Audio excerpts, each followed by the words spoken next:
अल्हम्दुलिल्लाह रब्बिल आलमीन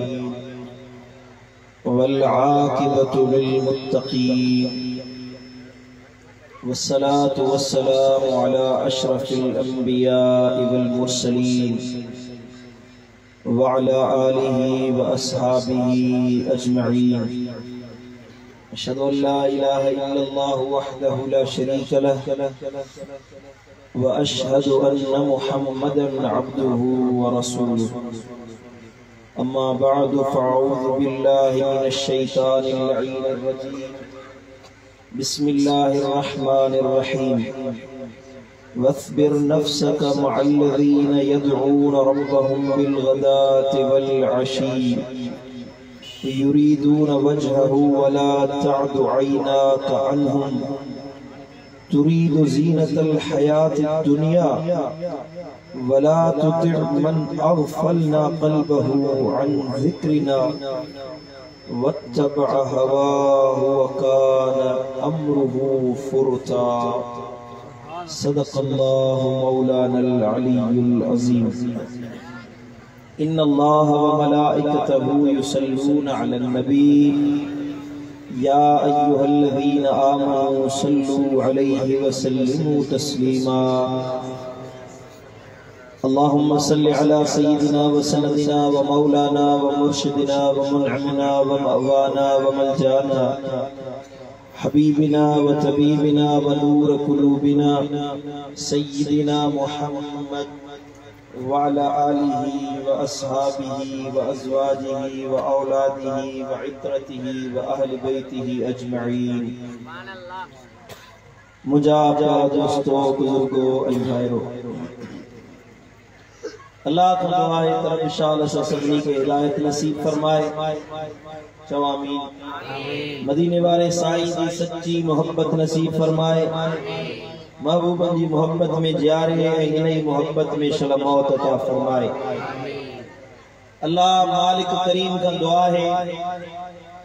जन हेड़ी नूरानी महफिल सजाई आ, खर्च कयो आ, तावन कयो आ, जानी माली मेहनत ऐं कोशिश कई आ। अल्लाह उन्हनि जे दीन ऐं दुनिया में वाधारो फरमाए, इज्जत ऐं माल में इजाफो फरमाए। अल्लाह खां दुआ है त असीं जेकी बि मुर्शिद गौसुल आज़म दस्तगीर जो शान ॿुधण जे लाइ जमो थियासीं, अल्लाह वारनि जो ज़िक्र ॿुधण जे लाइ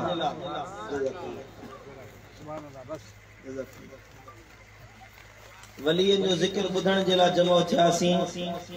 अल्लाह असां सभिनी जे दिलनि जी मुरादुनि खे पूरो फरमाए। सब चओ आमीन।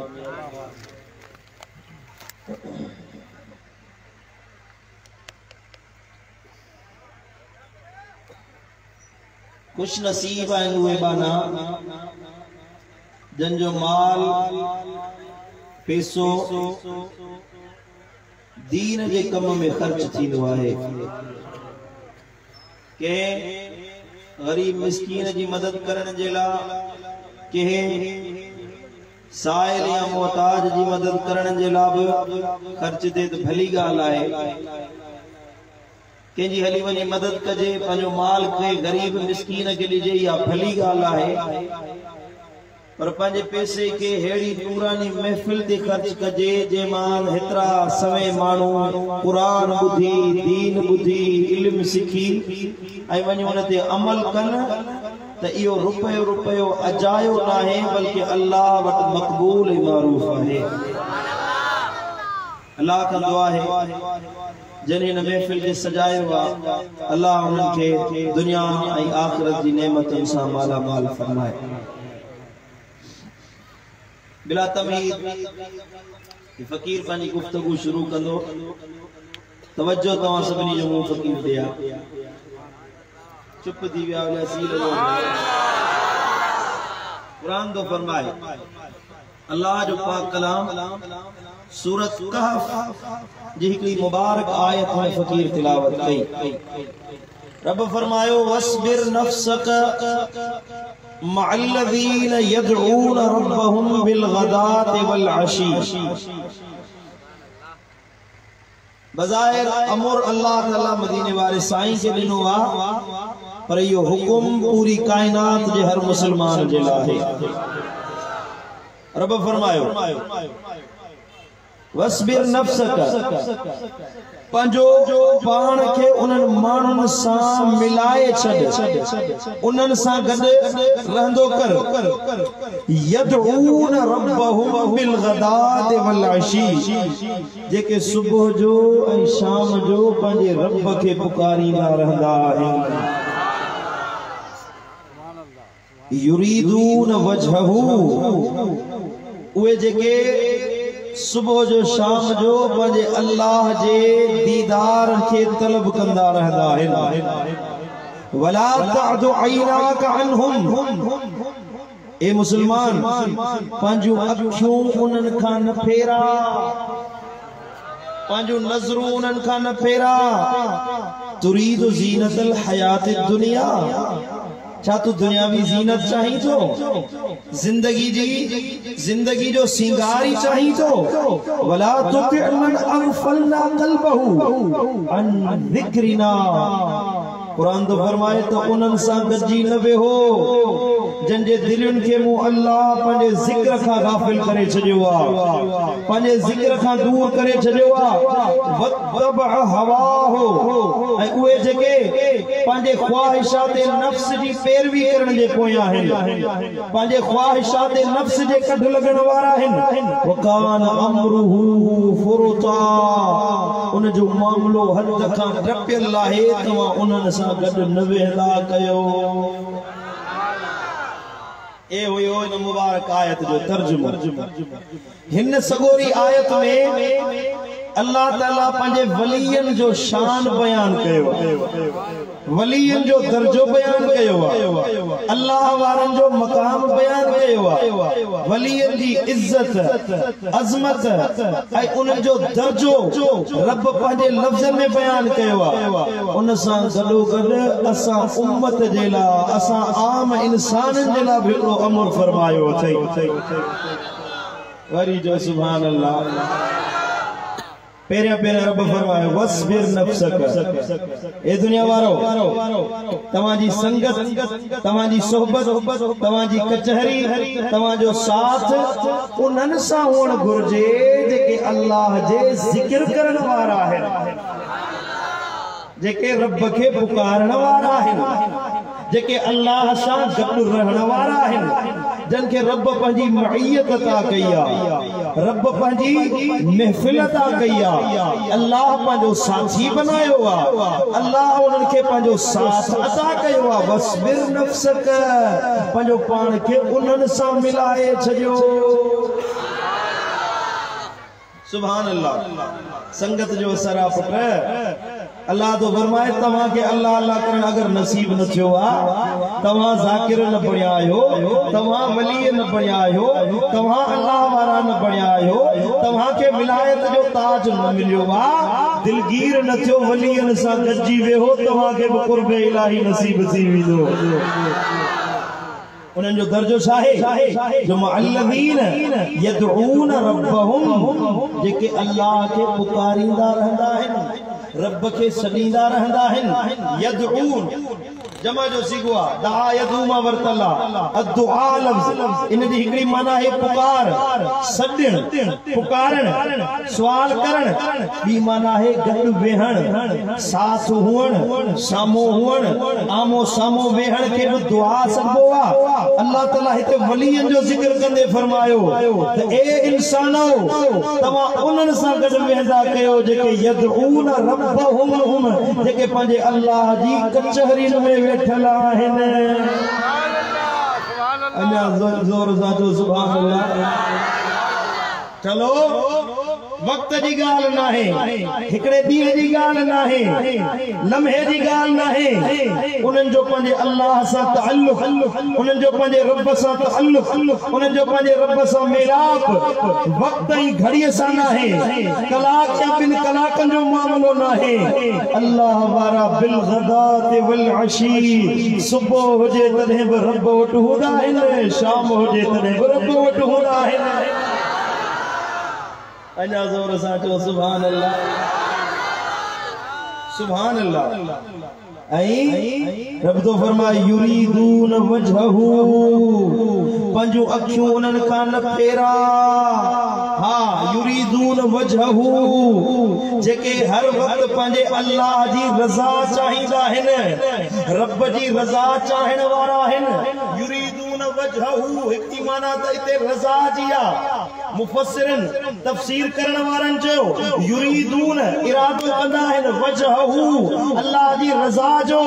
पर वजह लफ्ज़ जी माना है चेहरो, जमाल, कमाल, हुस्न,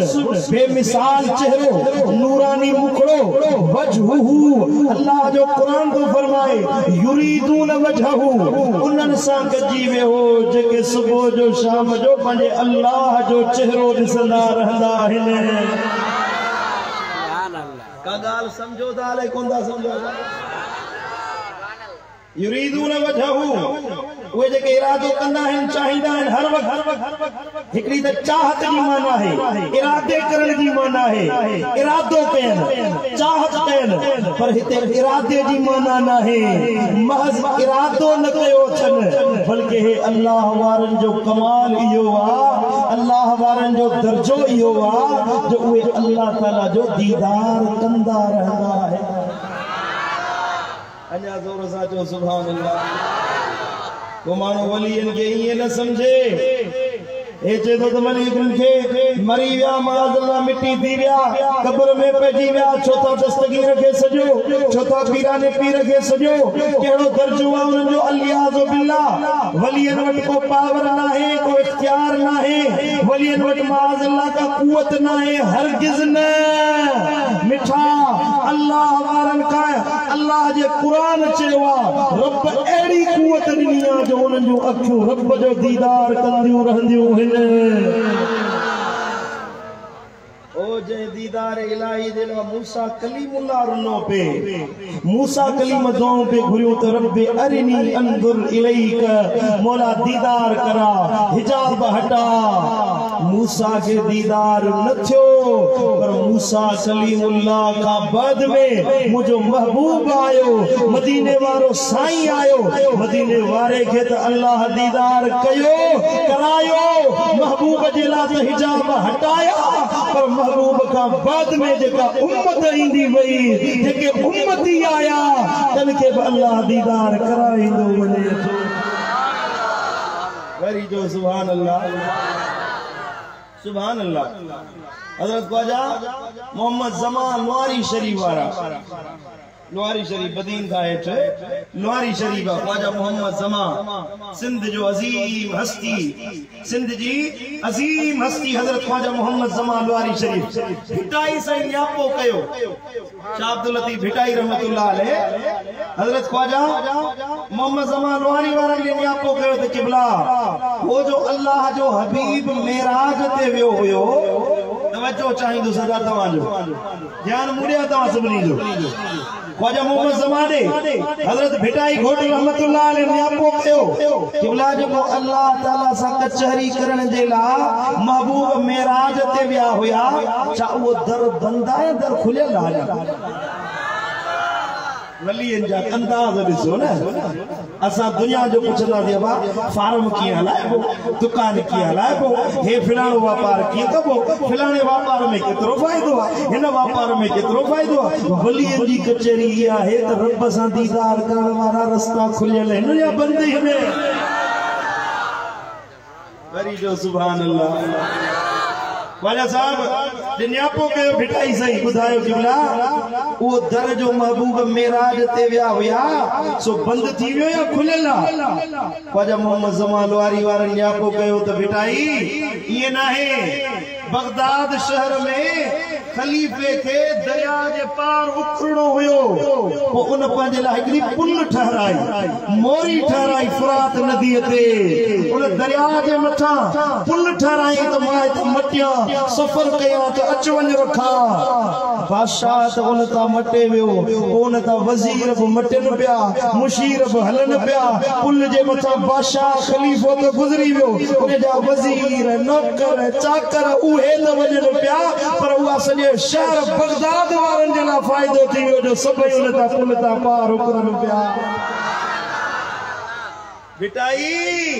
उहा रब जे दीदार वारो रस्तो बंद न थियो आहे जेको तालिब थियो आहे इन पुल तां चढ़ण जो उन जे लाइ अल्लाह दर खोले छॾिया आहिनि। वरी जो सुभान अल्लाह सुभान अल्लाह सुभान अल्लाह सुभान अल्लाह। इन जे करे मदीने वाले साईं फरमायो त अस्सलातु मिअराजुल मुमिनीन, नमाज मोमिनन जो मेराज आहे। नमाज मोमिनन जो मेराज आ। नमाज में मोमिनन के मेराज नसीब थींदो आ। हजरत हैदर करार, मौला अली, शेर जली, फातिह खैबर, नबी जो बिरादर असदुल्लाह अल गालिब सैयदना अली बिन अबी तालिब रज़ियल्लाहु तआला अन्हु फरमायो, हैदर करार फरमायो त मूंखे नमाज में जहिड़ो सुकून मिलंदो आहे दुनिया जी कंहिं शइ में अहिड़ी लज़त न मिलंदी आहे। जिस्म ते तीर लगंदा हुया के जंग ते वेंदा हुया हीअं जिस्म ते जख्म हूंदा हुया वा तलवार जा घाव वॾा गहरा हूंदा आहिनि। चमड़ी कटजी वञे, खल कटजी वञे, गोश्त कटजी वञे, रत पियो वहंदो हुयो, तबीब ईंदो हुयो टाको हणण जे लाइ, साईं मुंहिंजा जख्म बंदि करण जे लाइ।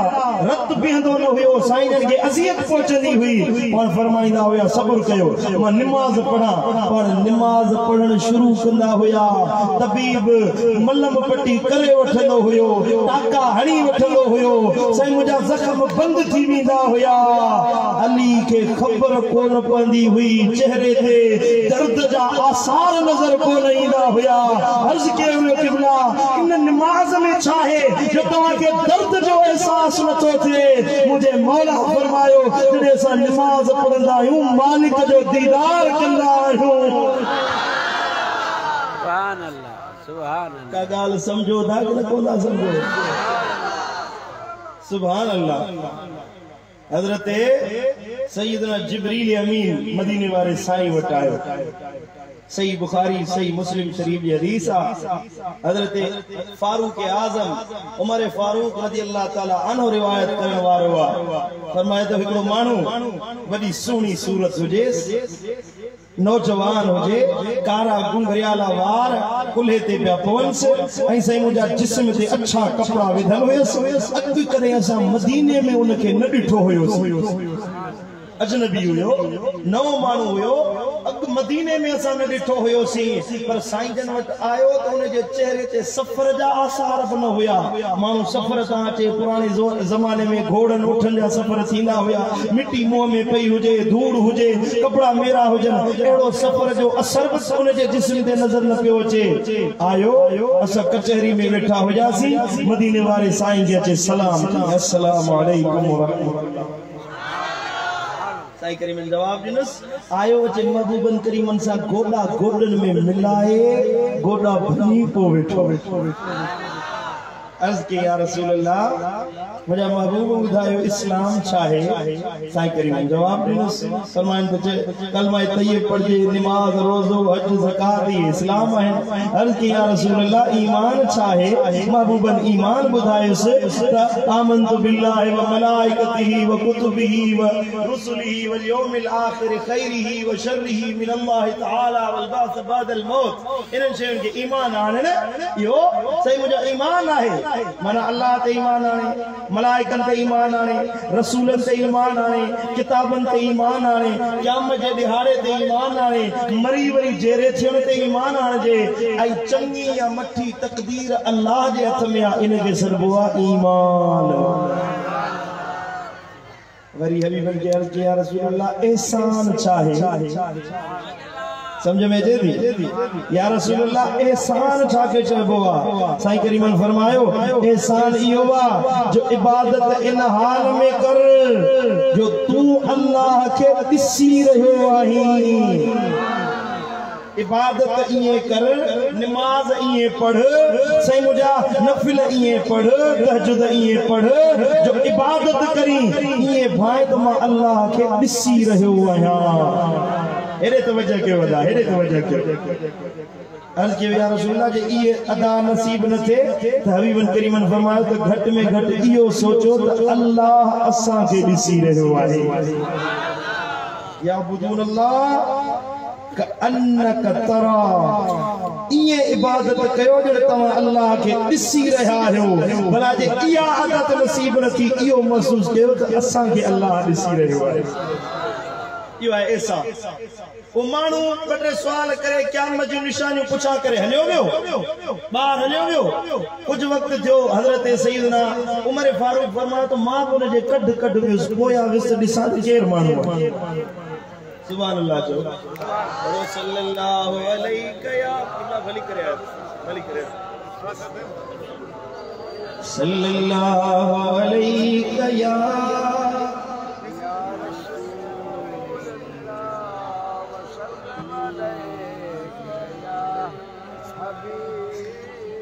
पढ़ो सल्लल्लाहु अलैहि या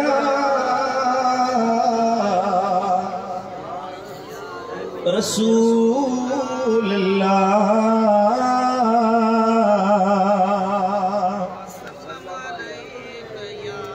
सुभान अल्लाह हजरत सैयदना उमर फारूक रज़ी अल्लाह ताला अन्हु तो फरमाए ये सवाल कंदो वियो महबूब जवाब दींदा विया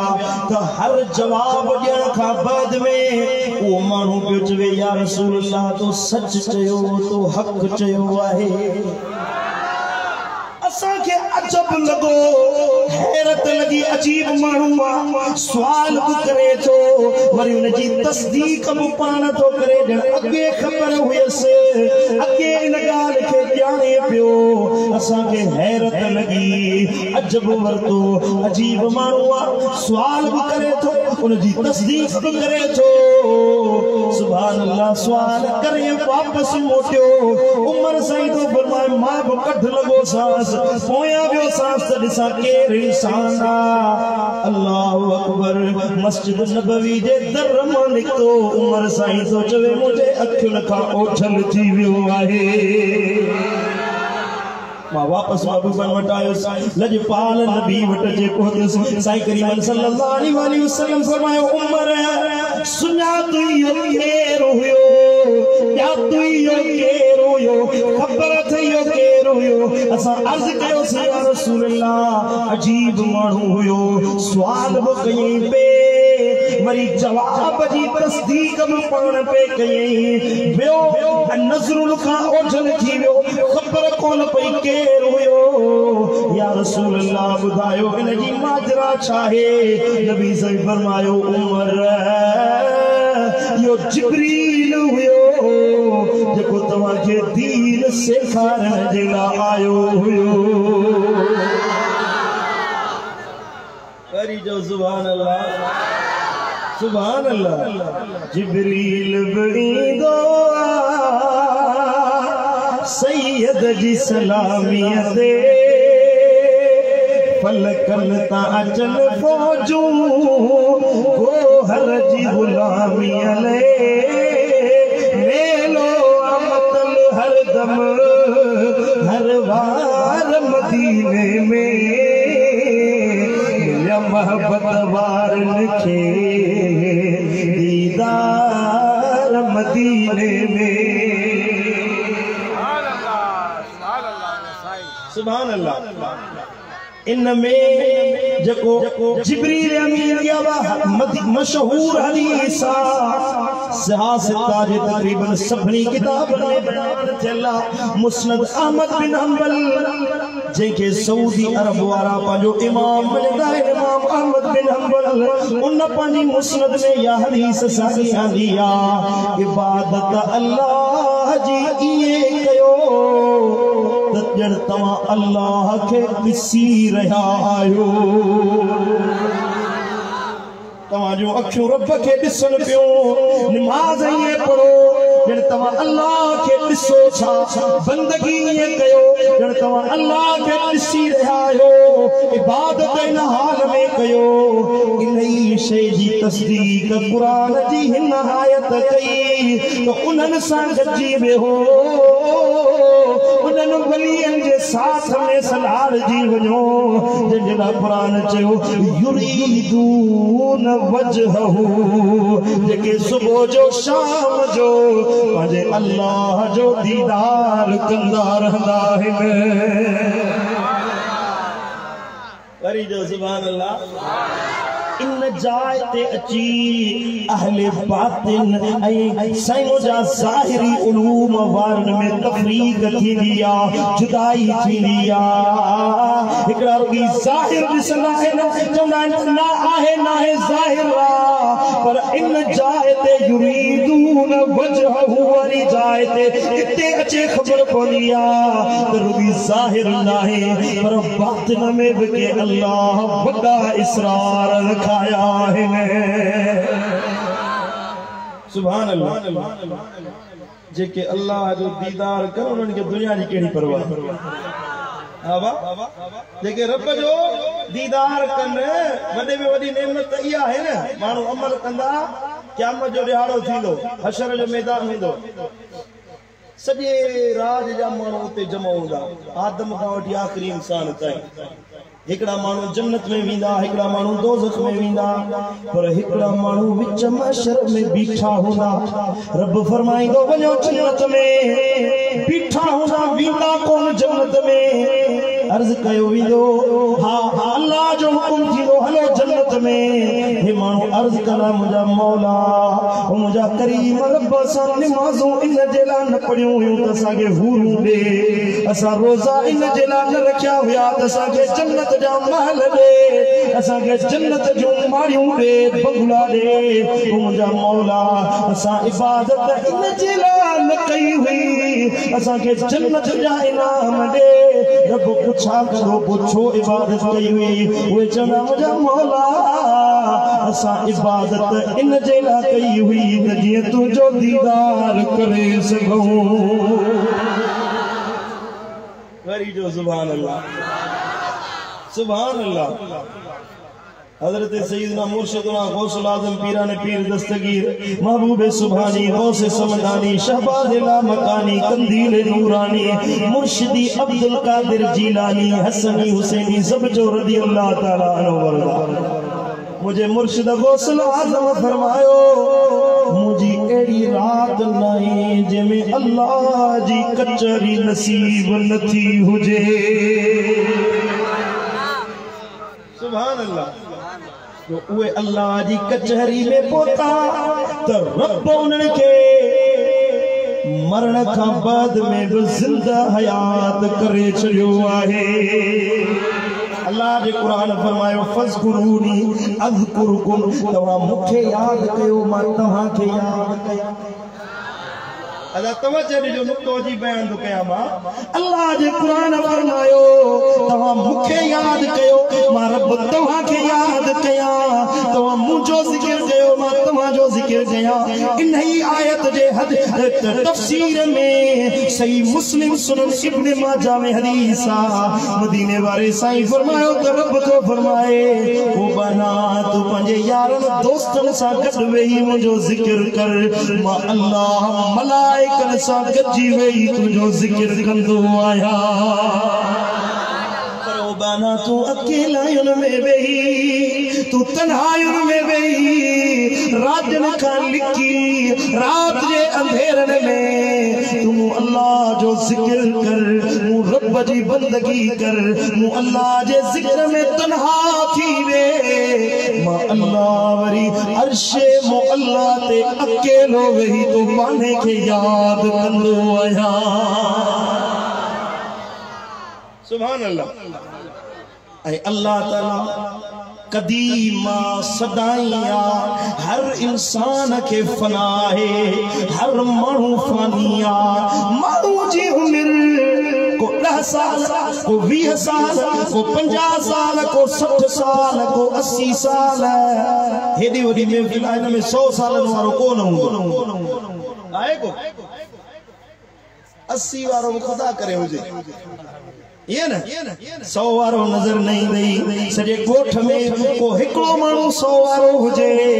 मानू जी उम्र वध में वध हिन उम्मत जी उम्र फितरी उम्र 63 साल है असांजे नबी जी उम्र 63 साल हुई ना तो हिन उम्मत जी उम्र भी 63 साल है जंहिंजी उम्र 63 का वधी वई आहे वो बोनस में पियो थो हले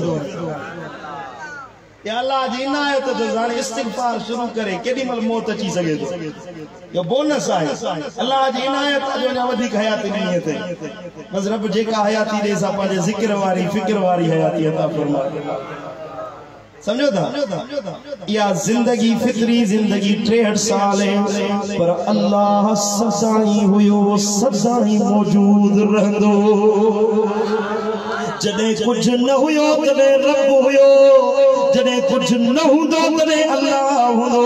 रब तो फरमाए त कुल्लु मन अलैहा फान व यबका वजह रब्बिका ज़ुल जलाली वल इकराम हर शय फानिया हर शय खत्म थी वेंदी पर बाकी रहण वारी शय आदत जे रब जो नालो बाकी रहण वारो आ तू पानी फानी जिंदगी में अल्लाह के याद कर फज़कुरूनी अल्लाह तो फरमाए तो पानी फानी जिंदगी में मौला जो जिक्र कर जतरी जिंदगी ते 10 सालन वारी 20 सालन वारी 50 साल तुनी जिंदगी आ इन फानी जिंदगी में मुखे याद कर मां पांजी बाकी जिंदगी में तोखे याद कंदो रहंदुस अज़कुरुकुम तोखे याद कंदुस किस ताईं याद कंदो रब तो फरमाए जैसी मो अल्लाह जी हयाती आ रब जी हयाती खत्म ना है थियणी रब तो फरमाए तू पांजी फानी जिंदगी में मुखे याद कर मां अल्लाह पांजी बाकी जिंदगी में तुझो जिक्र कंदो रहंदुस गोया के खबर ये पई मानो भली तहे मजार हलो वने मरी वने कब्र में पजी वने पर रब उन जो जिक्र खत्म न कंदो आ जमीन ते उन जो जिक्र जारी आ छो तो अर्श वारो अल्लाह जो जिक्र थो करे अर्श वाले रब जी ज़ुबान ते ओ जो मुझे मुर्शिद गौसुल आज़म पीराने पीर पानी 83 साल जिंदगी में रब जो जिक्र कयो अज साडा 800 साल मुझे मुर्शिद के गुजरिया है पर कायनात जी का एड़ी कुंड ना है जिथे दस्तगीर जो जिक्र न होजे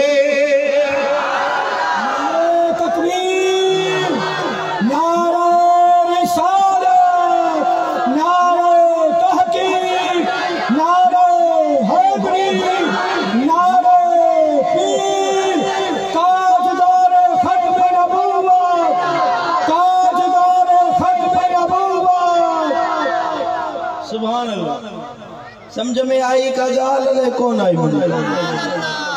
रब तो फरमाए तवा पाजी फानी जिंदगी में मुखे याद कयो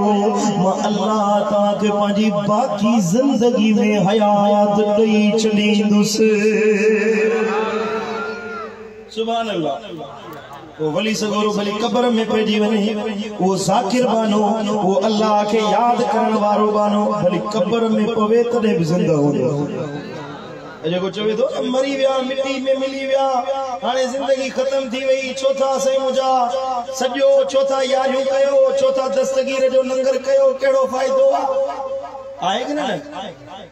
अजब बाने जी सोच ते मुझे मुर्शिद दिलबर साईं फरमाए ए वलियन जो शान वाला वधायो वहाबा पर मुला जो अलाए छाते मगज थियो खराब ए वलियन जो शान वाला वधायो वहाबा मुला जो अलाए छाते मगज थियो खराब वलिय सगोरा वारिस आइन ये धरती उनन हवाले ज़बूर में आ कुरान में आ लिखत उनन जे नाले सुभान अल्लाह वलिय सगोरा सगोरा वारिसान ये धरती उनन हवाले ज़बूर में आ कुरान में आ लिखत उनन जे नाले है पढ़ी दिस तो यूनुस सूरत है पढ़ी दिस तो यूनुस सूरत खुदा जो खिताब मुला जो लाए छाते मगज जो खराब तू न मनी तो भली न मन तू असा त मनदा आयूं यारी वारे गौस संदो सब खैर वंडीदा आयूं जेके यारी कदायो से तो भेज दो सगी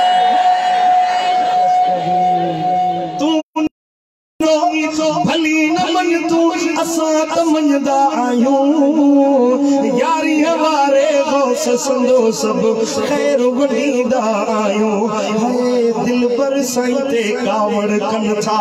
कलब जन कबाब मुला जो लाए छाते मगज जो खराब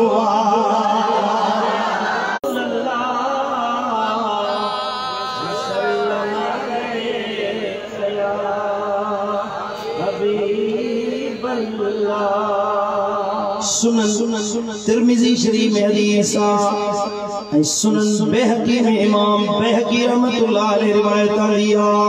अहकामुल कुबरा वारो हदीस के तो बयान करे इमाम मुंजरी बने किताब at-तरगीब व तरहीब में ये हदीस दिया जेके रिवायत करन वारो नबी जो सौत हजरत सैयदना अब्दुल्लाह बिन अब्बास आहे हज़रत सैयदना अब्दुल्लाह बिन अब्बास फरमाए काला दरब बअदु अस्हाबिन नबी सल्लल्लाहु अलैहि वसल्लम खिबाअहु अला कब्रिन हिकड़ी जगह ते हिकड़ो सहाबी अबू बकर जो सफर ते वियो एड़ी जाइ ते पंहिंजो खेमो लॻाई जिते अॻ में कब्र हुई आसार मिटी जा मी वसिया पट सिधो सीवियो खबर कोन भी पे थे कब्र सहाबी उन जे मथा पनो खेमो खोलो पुत्र कब्रुन ते टेक ॾियण जायज न है तवज्जो चाहिए हिकिड़ो मसलो ज़िमनन आयो आ त तवा के बुधाया समझो था साईं करीमन फरमायो बरंदड़ टांडे ते पैर रखो पर के कब्र ते पैर न रखो एकड़ो साहबी हुजे कब्र ते टेक दे वेठो टेक कब्र ते टेक दे वेठो हुजे मुझे लजपाल नबी उनके ॾिठो पाण फरमाइन त न तू कब्र वारे के अज़ियत दे न कब्र वारो तोखे अज़ियत पहुंचाए अर्ज की या रसूल अल्लाह मैं कब्र ते टेक तो ॾियां की अज़ियत ही पहुंचे साईं ने फरमायो हाओ हाणे सही कब्जा मा आवाज सही करी सदा कब्जा माफिया मानू थिया है न कब्रिस्तान के मिटाव ते घर ठाए एड़ा मानू बियो तो थियो पर कब्रुन के वरी एकड़ा मिसमार करण वारा थिया ठाहे वेठा बियो तो थियो बेन जो कब्रू ओदे वणो ते मदीना मुनव्वरा में त हबीबन करीमन जे चाचे हजरत अमीर हमजा जी मजार थी सय्यदा तय्यबा ताहिरा फातिमा ज़हरा सलामुल्लाह अलैहा जी मजार की बिंतो दरणी दातो अहिते वडे खुशी से बुधाईंदा असा कब्रूं ठाथियूं आहिनि वडे साईं जा फख्र से बुधाईंदा शर्म न तो अचे हया न तो अचे जो कब्र ठाथी तो मुसलमानन जे इमामन जूं कब्रूं आहिनि इमाम हसन हबीबन करीमन फरमा इन असहाबल जन्नत सय्यद शबाब अहलिल जन्नत अल हसन वल हुसैन जन्नत जे मर्दन जा नौजवानन जा सरदार हसन और हुसैन आहिनि इन फातिमत सय्यदतुन निसाए अहलिल जन्नत मुजी न्याणी फातिमा जन्नत जे औरतुन जी सरदार आहे सय्यदुश शुहदाए हमजा शहीदन जो सरदार मुझो चाचो अमीर हमजो आहे हरी जो सुभान अल्लाह उन्हनि जी मज़ारुनि ते बि बिल्डोज़र हलाए डहराए टोड़ाए ऐं त ख़ुशी सां ॿुधायो त असां क़बरूं टोड़ायूं आहिनि। महबूब करीम फरमायो कि क़बर ते टेक बि न ॾींदा कयो उनखे अज़ियत थी पहुची। हो त थिया बदबख्त, हो त थिया सही मुंहिंजा दुश्मन सहाबा जा अहले सुन्नत जे अक़ाइद जा दिले थोड़ो घटाइस पुट। असांजा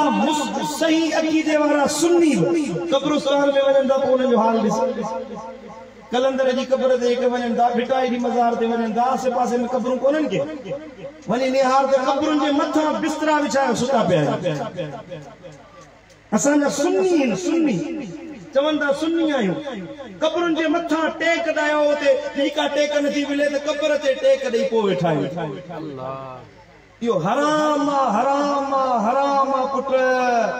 असां सुन्नियुनि जो अक़ीदो आहे न के क़बर के सजदो जाइज़ आहे, न के क़बर के तवाफ़ जाइज़ आहे, न के क़बर जे मथां वेहण जाइज़ आहे, न टेक ॾियण जाइज़ आहे। असांजो सही सुठो सोनो सिधो सोलो सुन्नियुनि जो अक़ीदो इहो आहे। जॾहिं क़ब्रिस्तान में वञो के वली सगोर जी मज़ार ते वञो उते वञी सलाम कयो,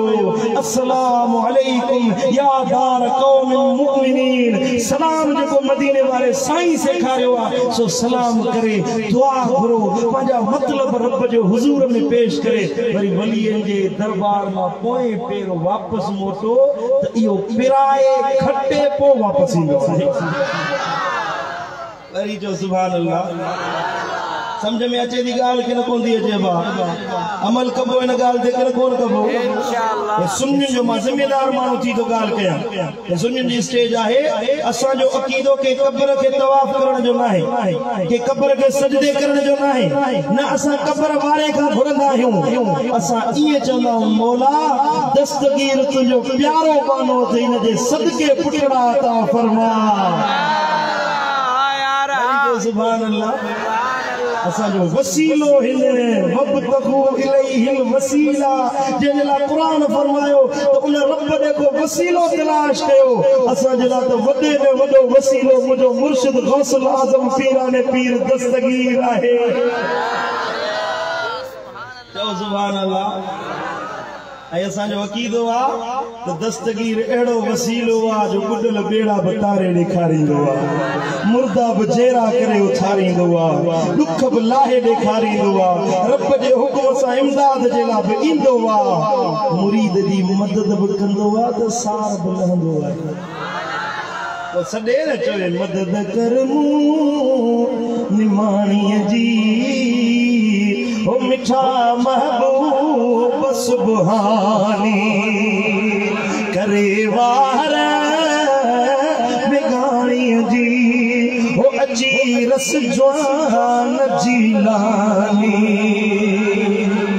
कई मुर्दा जियाया तो उडल बेड़ा बताया तो अची ओखिया तो अची ओखिया उकारिया तो आही तू गौस समदानी। ओ तुझा दुश्मन तरजी विया वॾे ओखे में अड़जी विया ओ कशालन मंझ सिकड़जी विया रुनो थे शेख हुसन आमी। अजा ज़ोर सां चओ सुभान अल्लाह। ओ ॿुधो फरियाद हिन दिल जी पुॼायो आस हिन मन जी। असां बि सॾड़ो कयूं दस्तगीर खे ॿुधो फरियाद हिन दिल जी पुॼायो आस हिन मन जी मूंखे मोहबत आहे जिन जी मिलायो मीर से मदनी। अञा ज़ोर सां चओ सुभान अल्लाह। असांजो अक़ीदो आहे त मुंहिंजो महबूब मुस्तफ़ा बि राज़ी थींदो त दस्तगीर जे सदके राज़ी थींदो। नबी जिताई जे रसाई मिलंदी त दस्तगीर घोट जे सदके मिलंदी सुभान अल्लाह छो तो कब्रन में भी जिंदा हयात हुंदा है हदीस मुबारक पे पढ़ो सल्लल्लाहु अलैहि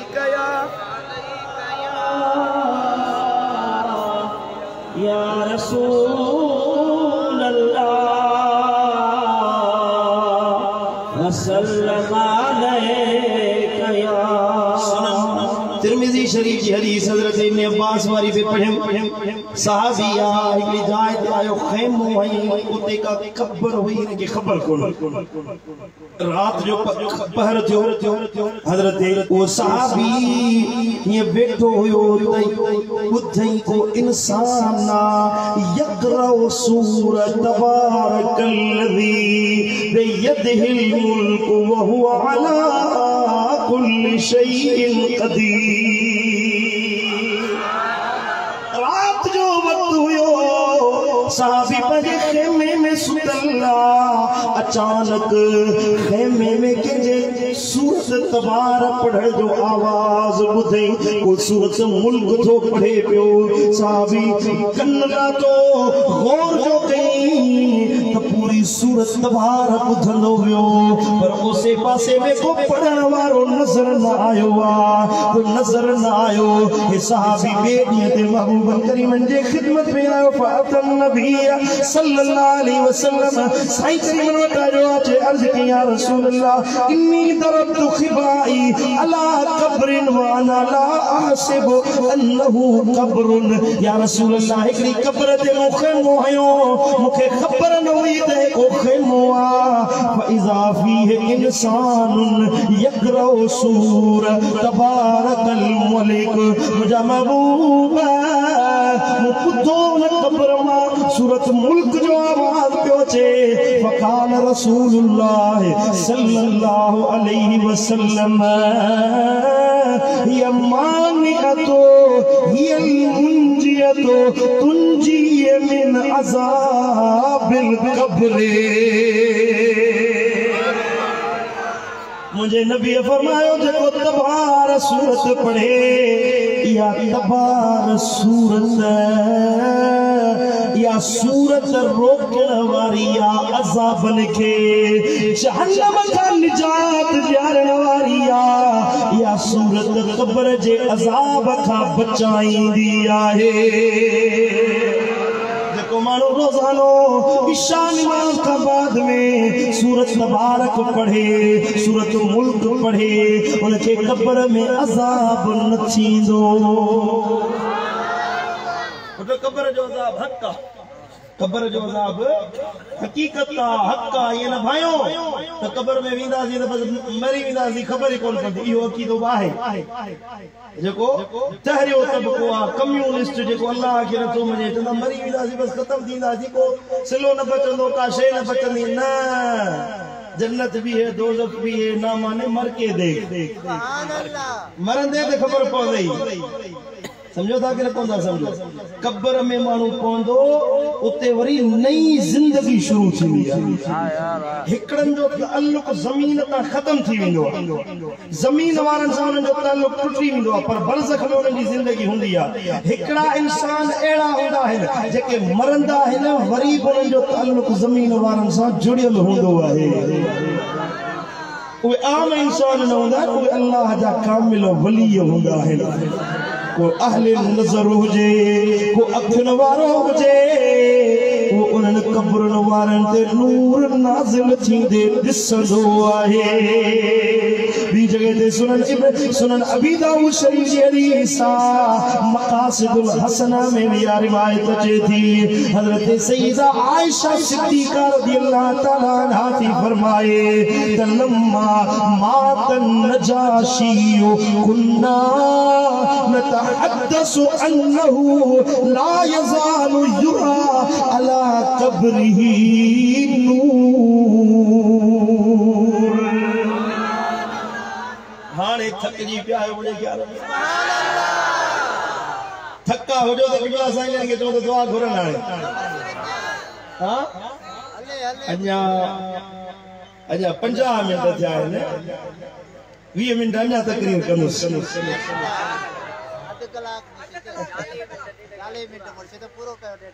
सुभान अल्लाह। मूंखे वरी ॿिया जलसा आहिनि सुभाणे। थकल त न आहियो न भाउ? जेके साम्हूं वेठा आहिनि से सुभान अल्लाह चवंदा, पोयनि खे वरी सी लॻो आहे। हा त सवा कलाक तकरीर करे वञा साईं ज़हन वेंदो आहे। नारे तकबीर, नारे रिसालत, नारे तहकीर, नारे हैदरी। सुभान अल्लाह। नजाशी बादशाह हुयो जे महबूबन ते ईमान आंदो हुयो। सीरत जा किताब खोलियो, नजाशी जे महबूबन खत लिखियो हुयो। हिबशा जो बादशाह हुयो जॾहिं मुसलमान पहिरीं हिजरत करे विया हुया। पहिरीं हिजरत जेका हिबशा में थी हुई, नबी जो सौट हजरत सैयदना जाफर तैयार रज़ियल्लाहु ताला अन्हु मौला अली जो बिरादर बि इन साथ में गॾु हुयो। देव हिजरत कई हुई। हजरत उस्मान ज़िन्नूरैन जो गॾु हुयो। पहिरीं हिजरत जेका थी हुई, इन नजाशी मुसलमाननि खे पनाह ॾिनी हुई। साईं करीम मंदे ईमान आंदुई, कलमो पढ़ई, मुसलमान थियो। ऐं पहिरियों बादशाह हुयो जे मदीने वारे ते कलमो भरियो हुयो। पहिरियों बादशाह हुयो नजाशी, मुसलमान थियो हुयो। जॾहिं वफ़ात करे वियो, मुंहिंजा महबूब सुणा पंहिंजे हुजरे में तशरीफ़ फरमा हुया। अचानक मुंहिंजे लजपाल नबीअ ते गम तारी थी वियो, दुख तारी थी वियो। पाण रोअण लॻा आहिनि। अर्ज़ कयो वियो, या रसूल अल्लाह, तव्हांखे कहिड़ी शइ रोआयो आहे? हबीबन फरमायो, मुंहिंजो आशिक़ नजाशी अॼु वफ़ात करे वियो। नजाशी वफ़ात करे वियो। अल्लाह अकबर कबीरा। छा मदीनो, छा हिबशा, हज़ारे मेलन जो मुफ़ासिलो, जंहिंखे हींअर एथोपिया सॾींदा आहिनि। एथोपिया उन वक़्त जो हिबशा मुल्क हुयो। अॼु बि नजाशी जी मज़ार उते आहे। नजाशी बादशाह अस्मा नजाशी, उन जी मज़ार उते एथोपिया में आहे। वफ़ात कयई एथोपिया में। मुंहिंजे लजपाल नबीअ खे मदीने में ख़बर पइजी वई। साईं ॾिसनि पिया। हे चवे तो नबी के भित जे परे पासे जी माज़अल्लाह खबर ना है। मारका खुदा जी पवी एड़ो अकीदो नबी जे ला तो रखी। नबी त मदीने में वेई नजाशी के भी दिसे पियो। अरे जे नजाशी के दिसे पियो ते हे आशिक मदीने का परे ना है। मुझो महबूब हिनन के भी दिसे पियो। वरी जो सुभान अल्लाह। को सिकमा सब करे तो मुझे महबूब वट पावर, मुझे नबी वट इख्तियार, मुझे नबी वट कुव्वत। साईं करीम वट एड़ो पावर आहे जो मुझो महबूब एड़ो ही आ जो मदद करे तो मदद दिला अची सके। असा जो दस्तगीर अची सके तो वो तो नबी जे गुलामन जे जो गुलाम आ। छा मुझो महबूब मुस्तफा करीम वट ताकत को नथी? वरी जो सुभान अल्लाह। जोर से जो सुभान अल्लाह। तो मैं उर्दू की नात पढ़ा। सुभान अल्लाह। आशिक चवे तो इमाम अंबिया हबीबे किबरिया, मेरे हुजूर दी कोई मिसाल नहीं। इमाम अंबिया हबीबे किबरिया, मेरे हुजूर दी कोई मिसाल नहीं। हुस्न दी इंतहा मोहम्मद मुस्तफा, हुस्न दी इंतहा मोहम्मद मुस्तफा, मेरे हुजूर दी कोई मिसाल नहीं। वल फज्र जिसदी पेशानी, हो सुना यासीन सेहरा। आए दुल्हा अखियां नूरानी, वजहुल्लाह चेहरा। दिल खोले जो सुभान है वल फजर जिस दी पेशानी सोना यासीन सेहरा ऐनुल्लाह अखियां नूरानी हो वजहुल्लाह चेहरा शीरी सुखन रूहे चमन शाहे ज़मन शफीए आसिया नबी खैरुल वरा शफीए आसिया नबी खैरुल वरा मेरे हुजूर दी कोई मिसाल नहीं हुस्न दी इंतहा हबीबे किबरिया हुस्न दी इंतहा मोहम्मद मुस्तफा मेरे हुजूर दी कोई मिसाल नहीं। बड़ी जो सुभान अल्लाह और ये शेर माल पे तंजे नाले दे दो पड़ा बेटे ना सैयद सुना बिठाए हसनैन दा सोना नाना जन तोड़े दे जोड़े उंगली दा करके इशारा सोना सूरज नु मोड़े शम्सु ज़ुहा बदरु दुजा सल्ले अला जिना पत्थरा तुम्ही लिया कलमा पढ़ा जिना पत्थरा तुम्ही लिया कलमा पढ़ा मेरे हुजूर दी कोई मिसाल नहीं हुस्न दी इंतहा मोहम्मद मुस्तफा मेरे हुजूर दी कोई मिसाल नहीं। सुभान अल्लाह दिल ठरिया तो दिल खोले जो सुभान अल्लाह सुभान अल्लाह। नज्जाशी बादशाह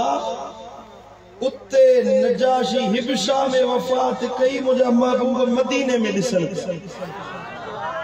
साईं फरमाया सिफू सिधियूं कयो असा नजाशी जो जनाजो पढ़ंदा मदीने में भी साईं करीमन फरमाया तवां न डिठो मूं डिठो नजाशी जो जनाजो खणी मलाइकन मुझे आडो अचे रखियो मूं जनाजो नमाज पढ़ाई सुभान अल्लाह। कब्र में पूरे सईदा आयशा सिद्दीक़ा दी फरमाया साईं चवंदा हुयासीं कुन्ना नतहद्दसु असा ये चवंदा हुयासीं जेके महबूब जा असाबी हुंदा हुया चवंदा हुया अल्लाहु ला यज़ालु युरा अला कब्रिही नूरुन नजाशी जे कब्र ता कदे नूर खत्म ही न थींदो आहे हर वक्त नजाशी जे कब्र ते नूर वसंदो रहंदो आहे मना जेको मरी वने कब्र में पहुंची वने मानू चवंदा त मिट्टी में मिली विया खत्म थी विया उन्हनि ते का शइ कोन्हे का को सॾ नथा ॿुधन पर सईदा आयशा थी फरमाए त नजाशी जे कब्र ते नूर वसे पियो नजाशी त नबीअ खे ॾिठो ई न हुयो दीदार ई न कयो हुए पर पुठ कलमो भरे मुस्लमान थियो हुयो ओ मिठा उन जो इहो दर्जो आहे त मञणो पवंदो त अल्लाह वारनि जूं जेके मज़ारूं आहिनि से नूर सां ढकियल हूंदियूं आहिनि उन्हनि वटि बरकतूं हूंदियूं आहिनि उन्हनि खे अल्लाह बरकतुनि वारो बणाईंदो आहे उन्हनि जे शेर में अल्लाह पाण बरकतूं रखायूं आहिनि सालिया मक़बूल हूंदा आहिनि अल्लाह जा महबूब माना हूंदा आहिनि उन्हनि खे अल्लाह ताला बरकत जो बेकर बनाईंदो आहे अल्लाह ताला उन्हनि जे सदके बरकतूं जारी कंदो आहे जेके बेबरकती मिले के वलीअ सां निस्बत रखे बरकतों हासिल करे दींदो छो त अल्लाह करीम पंहिंजे वलीअनि में बेहिसाब बरकत रखाई आहे उन्हनि जा वजूद ख़ैर वारा आहिनि उन्हनि जा वजूद बरकत वारा आहिनि उन्हनि जा वजूद हत्ता के उन्हनि जूं इस्तेमाल कयल शयूं बि बरकतुनि वारियूं हूंदियूं आहिनि उन्हनि जूं दरगाहूं उन्हनि जा आस्थाना उन्हनि जे वेहण वारियूं जायूं जिते वलियनि जा कदम लॻी वञनि जिते अल्लाह वारनि जी मस्कन बणिजी वञे उहा जाइ नूर वारी थी वेंदी आहे उन्हनि जूं मज़ारूं उन्हनि जा आशियाना उन्हनि जा घर रहमतुनि वारा हूंदा आहिनि बरकतुनि वारा हूंदा आहिनि जिते उन्हनि जा अक़ीदतमंद अचनि मोहबतुनि वारा अचनि अचे वलियनि सां गॾिजी वेहनि अल्लाह उन्हनि खे रहमतुनि जा बरकतुनि जा भाङा ॾींदो आहे हिसा ॾींदो आहे उन्हनि खे रहमतुनि सां भरे छॾींदो आहे अल्लाह जा उहे बाना जंहिंजो ज़ाहिर ऐं बातिन सलाह ऐं फलाह सां रंगियल हुजे जिन पंहिंजूं उमिरियूं अल्लाह जी इबादत में गुज़ारियूं जंहिंजूं ज़िंदगियूं रब जे इबादत में गुज़री वियूं जंहिंजो माल अल्लाह जी राह में ख़र्च थियो जंहिंजी ज़िंदगी जो लम्हो रब जी इबादत में गुज़रियो जब हुकूकुल्लाह अदा कया हुकूकुल इबाद जी अदायगी करे ॾेखारी जिन खां दुनिया वारनि सिखियो रब जी इबादत कीअं कबी आहे अल्लाह वटि निमाज़ कीअं पढ़बी आहे सजदा कीअं कबा आहिनि तहज्जुद कीअं पढ़बा आहिनि माण्हुनि जिन खां सिखियो त पाड़े वारनि जा हक़ कीअं अदा कबा आहिनि अबे अम्मा जा हक़ कीअं अदा कबा आहिनि यारियूं कीअं रखबियूं आहिनि रिश्ता कीअं निभाइबा आहिनि इहे अल्लाह वारा जंहिंजी ज़िंदगी बंदगी में गुज़री जंहिंजो लम्हो लम्हो अल्लाह जी इबादत में गुज़री वियो तक़वा तहज्जुद ऐं क़ुऊद ऐं सुजूद में जंहिंजूं इबादतुनि जा लम्हा गुज़रिया उन्हनि जो लम्हो रब जी इबादत में गुज़रियो त अल्लाह वरी उन्हनि जे जिस्म खे अफ़आल खे हर शइ खे बरकतुनि सां नवाज़े छॾींदो आहे हत्ता के उन जे जिस्म जो कपिड़ो छो न हुजे उहो कपिड़ो बि शिफ़ा ॾियण वारो बणिजी वेंदो आहे समझो था ॻाल्हि अलाए कोन था समझो समझ ॻाल्हि हवा में मथे हली वेंदी अल्लाह वारनि जा वजूद त बरकतुनि वारा हूंदा आहिनि उन्हनि जी चादर हुजे वलीअ सगोरे जी त उहा चादर बि बरकतुनि वारी हूंदी सुभान अल्लाह सुभान अल्लाह ग़ालिबन ख्वाजा अब्दुल खालिक गजदवानी रहमतुल्लाह अलैह मुखे नालो याद ना है बुजुर्ग जो महमूद गजनवी नालो ॿुधो अथव महमूद गजनवी वॾो वक़्त जो मुजाहिद थी गुज़रियो आहे जंहिं हिंदुस्तान खे फतह कयो हुयो सोमनाथ जो मंदिर जंहिं फतह कयो हुयो हिंदुस्तान में सोमनाथ जो मंदिर सब खां मजबूत किलो हूंदो हुयो उन खां फतह न पियो थिए 13 दफ़ा हमला कयई महमूद गजनवी अबुल हसन खरकानी हा जेके मुरीद हुया ख्वाजा अब्दुल खालिक गजदवानी जा हजरत ख्वाजा अबुल हसन खरकानी रहमतुल्लाह अलैह ख्वाजा अबुल हसन खरकानी रहमतुल्लाह अलैह जे ज़माने में महमूद गजनवी हुयो 13 हमला कयई 13 दफ़ा पर सोमनाथ जो मंदिर फतह न पियो थे हिकड़े दफ़े साईं करी मन वट आयो हुयो हजरत ख्वाजा अबुल हसन खरकानी रहमतुल्लाह अलैह पांजो जुब्बो मुबारक कुर्तो मुबारक महमूद गजनवी के दिनो पाण फरमाइन ता गजनवी खणी मुंहिंजो कुर्तो इन जो वसीलो विझी जा दुआ घुरंदे रब कबूल करे छॾींदो तवज्जो मुड़े आवा ध्यान तव्हांजो मुड़े आ महमूद गजनवी कुर्तो खणी वियो 13 दफ़ा सोमनाथ ते हमलो कई फतह न करे सघियो हिकड़े दिहाड़े ही वेठो हुयो पेती खोले ही पांजो कबट खोले ही जिथे हजरत अबुल हसन खरकानी जो कुर्तो पियल हुयो सो खोले ही नजर आयुस कुर्तो खणी अल्लाह का दुआ घुरी मुझा मौला ओ मुझा करीम रब तुझे वली जो कुर्तो थई ओ मुझा मौला हिन कुर्ते जे सदके मुझे फतह दे सोमनाथ फतह याबी अता कर ओ मुझा मौला मुझे कामयाबी दे 13 दफा हमला कई फतह कौन मिली 14 दफो जो हमलो कई पेरे ॾींहं ते ही सोमनाथ जो किलो डही वियो अल्लाह अकबर जा तराना ॻाइजी विया बुत भॼी पिया सोमनाथ जे मंदिर में अल्लाह अकबर जा तराना लगण लगा हजरत ख्वाजा अबुल हसन खरकानी वट महमूद गजनवी हली आहे परे खां साईं फरमास महमूद असांजे कुर्ते जो सौदो सस्तो करे आयो ही हुन ॿुधायुसि कोन बुधाई कौन तो मुताने कुर्ते जे जरिए फतह याबी मिली आ साईं फरमाया सबा असा जे कुर्ते जो वडो सस्तो सौदो करे आयो ही इन कुर्ते जे वसीले सा तू दुआ घुरी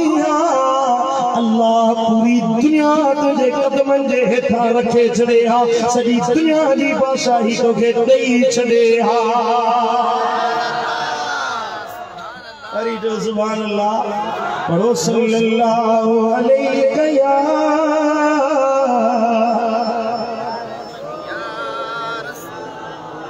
मोहब्बत से पढ़ो सल्लल्लाहु अलैहि या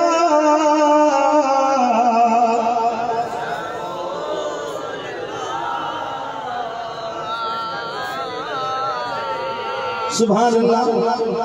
इन करामत ते को मानू मता एतराज करे इन करामत ते मोबाइल ते कोई मैसेज कोन पे गया कुरान जी आयत पे बोलिया सुभान अल्लाह को मानू मता एतराज करे त सही मुजा अल्लाह जे कामिल वली जे इन शयन में बरकत ना है हलियात तो उन शय ते मा कुरान जी मोहर हणी तो के बुधाई कुरान पढ़े मता मता समझ में अचे मौली साहब ये गल असा वो एतराज के जे कोन कंदा है हर शे जो दलील है मन्नण हाने तवा जे मथा है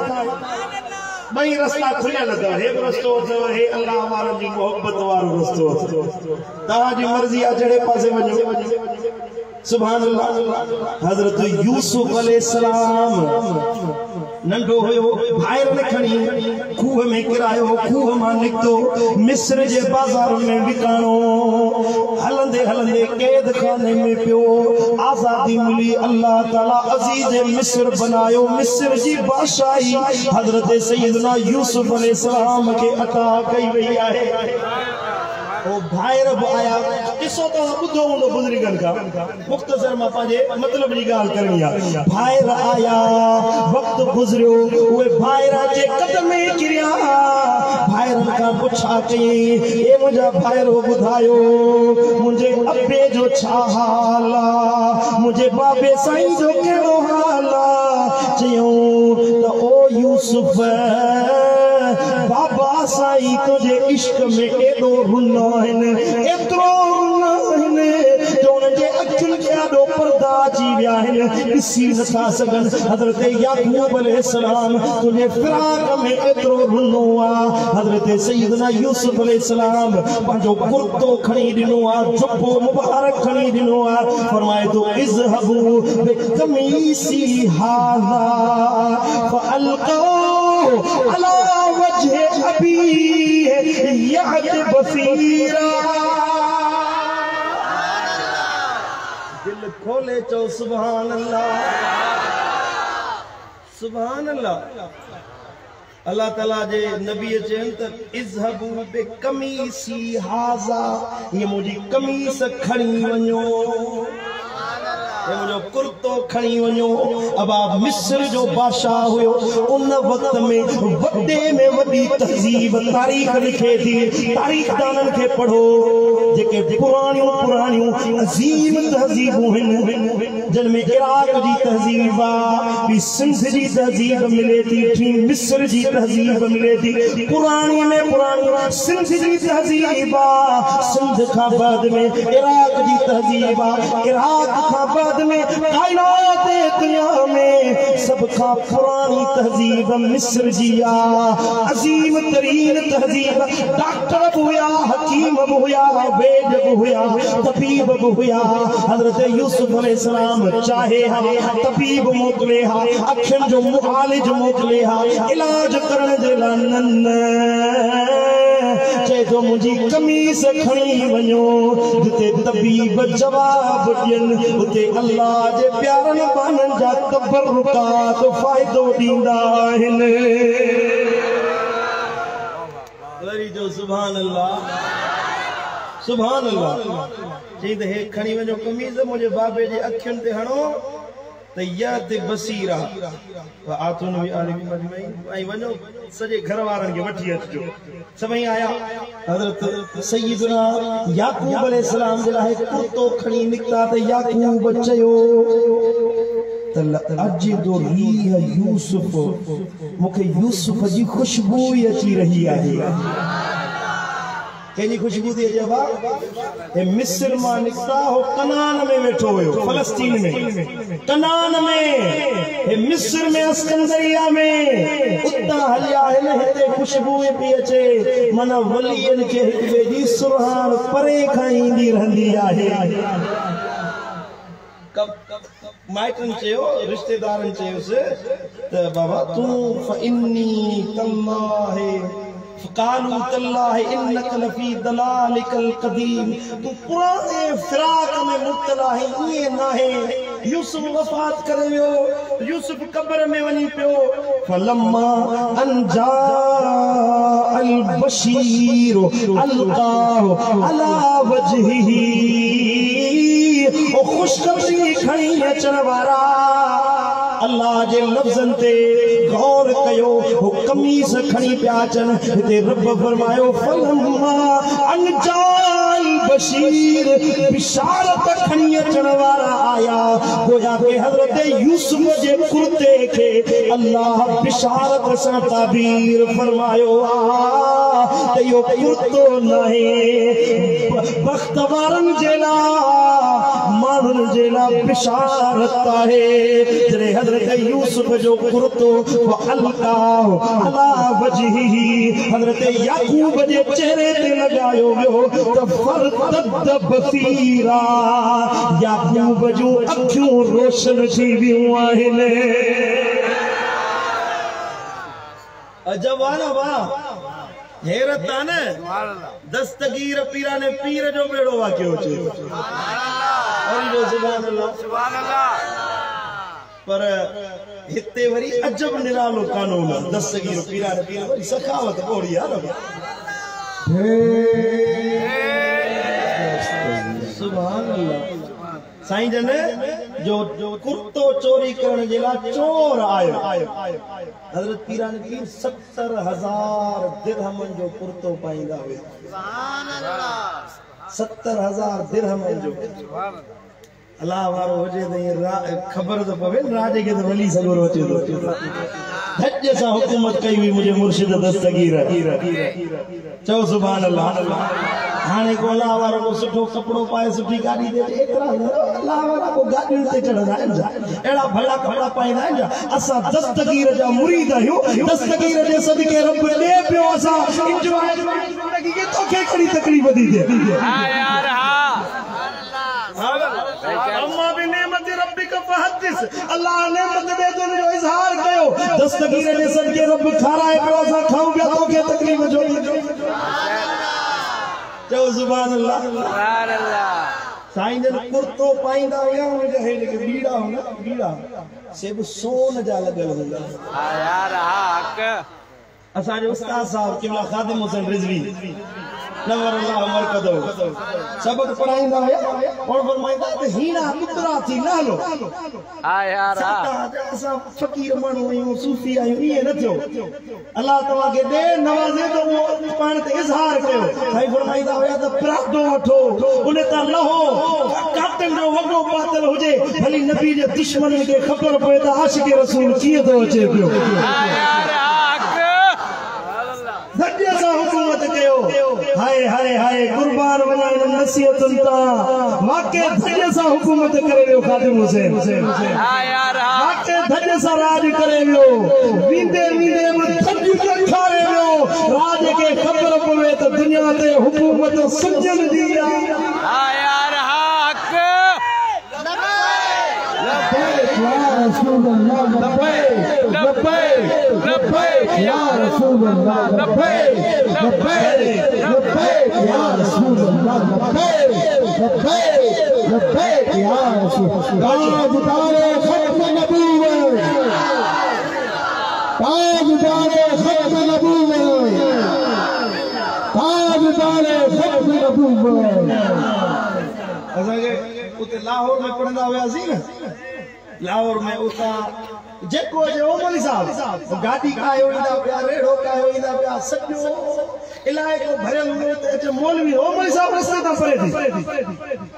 उस्ताद साहब चवंदो हुयो त हिननि खे नज़री मौलवी थो अचे माना गली में मर्द आहे मौलवी जेको उहो थो नज़र अचे राज घुमंदा पिया उन्हनि जो नालो ज़बान ते नथो अचे माना गली में मर्द आहे मुजाहिद आलिम सगोरो जेको उन्हनि खे इहो थो नज़र अचे करी जो सुभान अल्लाह सुभान अल्लाह मूंखे असांखे नसीहत कंदा हुया मुंहिंजे वॾो भाउ हुयो ब्रादर साजन साईं उस्ताद ख़ादिम हुसैन रिज़वी साहिब हुनखे चवंदा हुया पप्पू ढोलू पप्पू चवंदा हुया प्यार कंदा हुया शफ़क़त फरमाईंदा हुया सो साईं नसीहत कंदा हुया त तव्हांजे अंदर अहिड़ो शऊर पैदा थियणु घुर्जे जो अल्लाह ताला आलिमनि खे हुकूमत ॾिनी आहे दुनिया जे दिलुनि ते राज करण जी ये दुनिया जे हुकुमरान पैसनि ते हुकूमत कंदा आहिनि कुर्सीअ ते हुकूमत कंदा आहिनि कुर्सी हली वञे पैसे जे पोयां पोइ नवाज़ शरीफ़ साहब असां पैसे खे बचाइण जे पोयां आहे पर पिया बचनि फ़ाइदो थिए असां इमरान खान बि लत मथां रखियो वेठो अथनि जो वज़ीर आज़म जंहिंजी लठ तंहिंजो राज जंहिंजे हथ में लठ उहो धण खे वेठो संभालींदो जीअं वणे उहे करे हो खाई खाई विया त हाणे वरी नओं आयो आहे नई तब्दीली थो आणे समझो था तिरकार सभिनी जा सुञाणे वेठा पर हिन माण्हू खे माण्हुनि चयो एजेंसियुनि वारनि चयो त पैसा ॾियूं था रोकड़ ॾियूं था तूं असां वटि अचो हलिया साईं फरमाइनि था त मुंहिंजी मां दस्तगीर जो मुरीद आहियां करोड़ रुपया ॾियो तॾहिं बि पंहिंजे अक़ीदे तां फिरण वारो न आहियां